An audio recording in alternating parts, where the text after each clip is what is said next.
I'm Kathy Izard. I'm author of The 100-Story Home. I'm a writer, speaker, and nonprofit consultant in Charlotte. I think my story probably started when I was 44 and I was looking for purpose in my life. I was a graphic designer, I was a mother of 4, and I really thought that what I was doing, designing brochures and being a graphic designer, was not what I was supposed to be doing with my life. And I ended up quitting my job and going to work for the Urban Ministry Center to help house homeless people and being in charge of a pilot program where we house people directly from street to home. And that became the basis of a book. So I was never intending to write a book or be an author and a speaker, but it was that work and kind of finding my own way home and finding purpose in that work that led to what I do today. I think the one story probably that comes out of my book, and the one that really follows me, when we were trying to raise money to eventually build an apartment building. So we were looking to raise $10 million.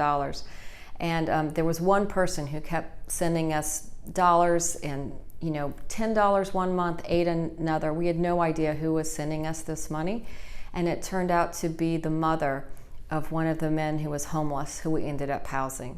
And I think her story of just one person doing everything they could, whether it was $5, $8, $10, and how it mattered in the end and how it connected her to her son once again, I think that's the one story over the last 11 years that won't leave me.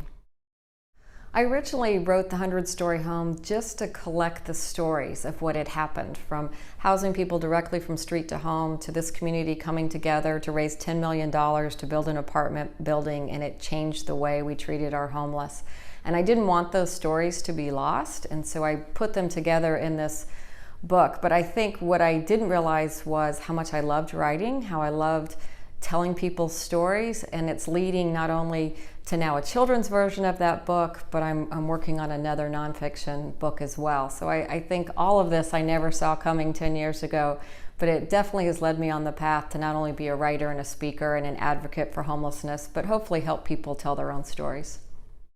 The first time I worked with Interact was in 2014. I called Lou in a panic saying, oh my gosh, I've agreed to talk at this huge event. There was going to be almost 1,000 people. I had no idea what I was doing. I was panicked. I wasn't sleeping at night.